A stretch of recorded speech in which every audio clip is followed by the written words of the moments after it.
dari Mandua Kota Malang. Mandua Kota Malang, juara prima, jujur, kerja keras, berprestasi, bermartabat. Argumen akan saya mulai dalam 3, 2, 1. Selamat pagi dan salam kebajikan bagi kita semua. Yang terhormat, Dewan Juri, Moderator, serta rekan berpikir dari tim oposisi. Pada kesempatan kali ini, saya sebagai pembicara pertama dari tim pro dengan tegas menyatakan dukungan terhadap mosi media sosial menjadi penyebab munculnya stigma negatif terhadap hukum di masyarakat. Sebelum masuk ke pembahasan, izinkan saya mengajak kita semua membayangkan sebuah situasi sederhana ketika kita melihat media sosial dan konten pertama yang muncul adalah konten seorang nenek tua yang dipenjara karena mencuri kayu demi bertahan hidup. Kemudian, konten kedua yang muncul merupakan konten seorang koruptor yang baru bebas dari lembaga pemasyarakatan dengan tersenyum lebar dan badan yang lebih bugar. Lalu, apa reaksi yang Anda keluarkan? Apakah marah, membagikannya, atau berkomentar? Jika itu yang Anda lakukan, maka jutaan orang lain juga melakukan hal yang sama. Fenomena ini melahirkan satu frasa yang kini kian populer, yaitu no viral, no justice. Frasa ini bukan sekedar ungkapan kekecewaan, melainkan pencerminan sebuah realitas yang lebih dalam, yaitu terbentuknya stigma kolektif bahwa hukum di negara ini tidak adil, dapat dipermainkan, dan hanya tajam ke bawah.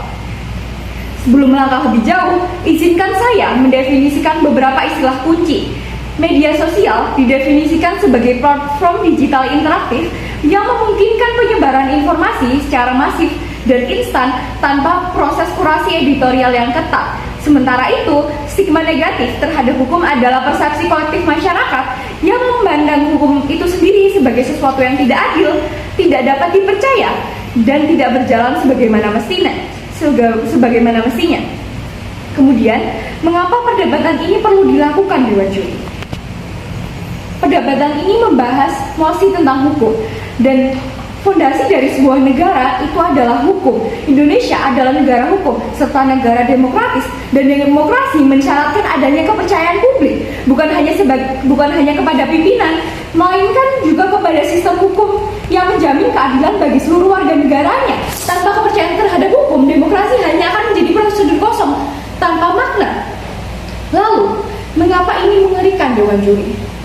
Karena kepercayaan terhadap hukum runtuh yang muncul bukan hanya sikap apatis, melainkan juga potensi kekacauan sosial. Masyarakat mulai mengambil alih peran hukum itu sendiri melalui tindakan main hukum sendiri, penghakiman massa, sekaligus peradilan di ruang digital. Warganet pun berubah menjadi jaksa, hakim, sekaligus eksekutor. Fenomena ini jelas bukan ciri demokrasi yang sehat, melainkan indikasi krisis legitimasi hukum. Lebih jauh lagi, kondisi ini tidak terjadi secara alami, melainkan terjadi secara bertahap oleh perkembangan media sosial itu sendiri. Ini merupakan situasi yang darurat, Dewan Juri. Ketidakpercayaan terhadap hukum bukan lagi fenomena pinggiran, melainkan telah menjadi arus utama. Narasi seperti hukum bisa dibeli atau percuma melapor jika tidak viral semakin sering terdengar, dan yang lebih mengkhawatirkan mulai diterima sebagai kebenaran hukum, terutama di kalangan generasi muda sebagai pengguna aktif media sosial. Setiap hari, masyarakat dibanjiri konten yang menampilkan wajah hukum di Indonesia. Dalam era globalisasi dan perkembangan teknologi digital yang pesat, setiap individu kini dapat menjadi penyebar informasi. Namun, disinilah letak persoalannya.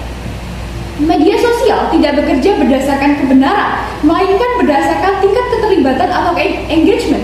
Konten yang memicu emosi seperti kemarahan, kesedihan, dan kekecewaan cenderung lebih cepat menyebar dibandingkan konten yang bersifat klarifikasi dan penyeimbang. Akibatnya, masyarakat terus-menerus terpapar dari sisi paling buruk media sosial itu sendiri, hingga akhirnya menganggap bahwa keseluruhan media sosial merupakan keseluruhan hukum di Indonesia.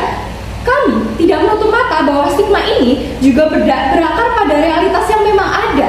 Namun, media sosial berperan besar dalam memperbesar realitas tersebut hingga berubah menjadi stigma massal.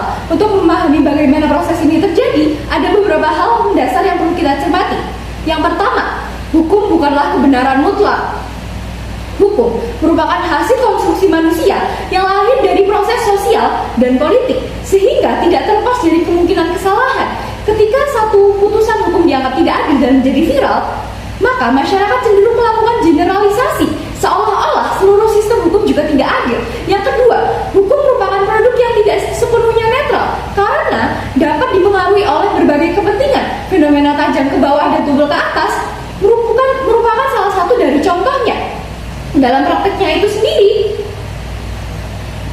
terdapat konflik kepentingan antara elit, pemilik modal, dan aparat. Kemudian media sosial juga mempercepat penyebaran fenomena ini, tetapi seringkali tanpa disertai konteks yang utuh. Dan yang terakhir atau ketiga adalah sebagian sistem hukum di Indonesia merupakan warisan dari kolonial Belanda. Produk hukum tersebut pada dasarnya tidak dirancang untuk masyarakat Indonesia yang merdeka dan beragam. Ketika diterapkan tanpa penyesuaian yang memadai, hukum menjadi kurang inklusif dan tidak sepenuhnya mencerminkan nilai sosial masyarakat. Ketidaksesuaian ini kemudian muncul di media sosial sebagai bentuk ketidakadilan yang semakin diperkuat oleh stigma negatif. Ketiga faktor ini pun memang nyata adanya, namun yang menjadikannya berbahaya adalah bagaimana media sosial itu sendiri mengimplikasikan, menyebarkan potongan realitas tanpa konteks serta tanpa keseimbangan. Oleh karena itu, Dewan Juri yang terhormat, kami dari Timpro menegaskan bahwa media sosial bukan sekedar sarana penyebaran informasi, melainkan aktor aktif yang membentuk persepsi politik dan publik. Dengan adanya konteks ini, media sosial telah menjadi salah satu penyebab utama munculnya stigma negatif terhadap hukum di masyarakat. Argumentasi akan saya mulai dari hitungan 3, 2, 1. Pada kesempatan ini, saya sebagai pembicara ketiga dari Timpro akan mempertegas kembali posisi kami dalam mendukung mosi media sosial sebagai penyebab utama munculnya stigma negatif pada hukum di masyarakat. Kami yakin bahwa Dewan Juri telah melihat sebuah garis besar yang telah diuraikan oleh rekan saya, yaitu pembicara pertama dan juga pembicara kedua. Untuk menguji kemenangan kami, mari kita lihat kembali 3 pilar utama mengapa media sosial adalah aktor utama di balik stigma ini. Yang pertama, mengenai amplifikasi realitas yang timpang, yakni tidak dapat dipungkiri, sebagaimana dijelaskan oleh pembicara kedua, bahwa hukum di Indonesia memang memiliki kekurangan. Hukum seringkali dipandang sebagai produk elit yang bekerja dengan mekanisme tumpul ke atas dan runcing ke bawah. Kita melihat fakta kasus nenek Asyani yang divonis berat karena mencuri kayu, sementara korupsi bernilai triliunan rupiah mendapatkan hukuman yang relatif ringan. Namun, peran media sosial di sini adalah menyerap realita keadaan ini dan menyebarkan secara masif dan instan tanpa kurasi yang tepat.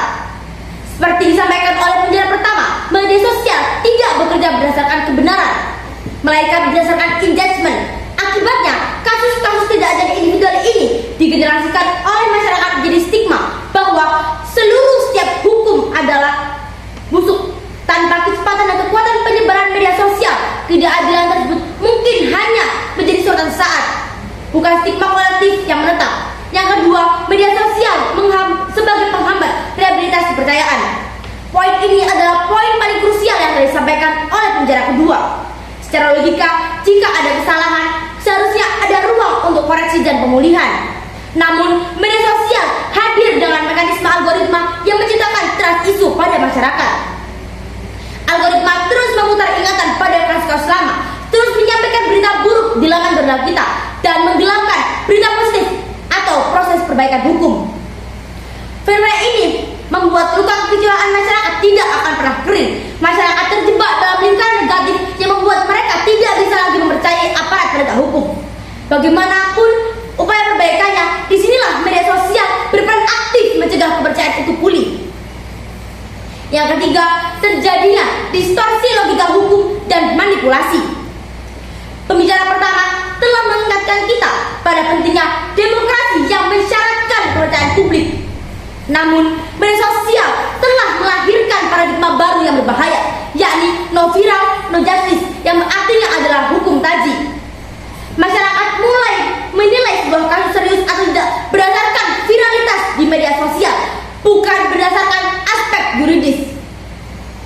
Lebih jauh lagi, pembicara kedua menegaskan adanya fenomena politisasi melalui akun-akun anonim dan buzzer yang memframing kasus hukum demi kepentingan tertentu.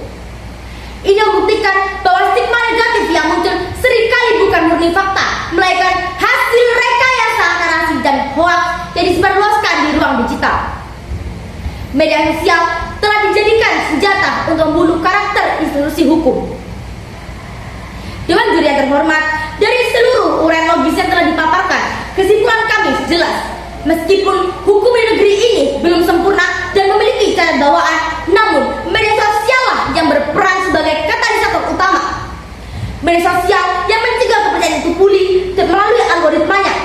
Media sosial pula yang mengganti standar keadilan dengan tekanan massa, dan media sosial pula yang dimanfaatkan pihak tidak bertanggung jawab untuk menghancurkan citra hukum. Karena itulah, dengan keyakinan penuh, kami, Tim Pro, menegaskan kembali bahwa media sosial adalah penyebab utama munculnya stigma negatif pada hukum di masyarakat. Dan kami merasa bahwasanya proposal kami dapat dimenangkan. Sekian dari saya, terima kasih atas perhatiannya.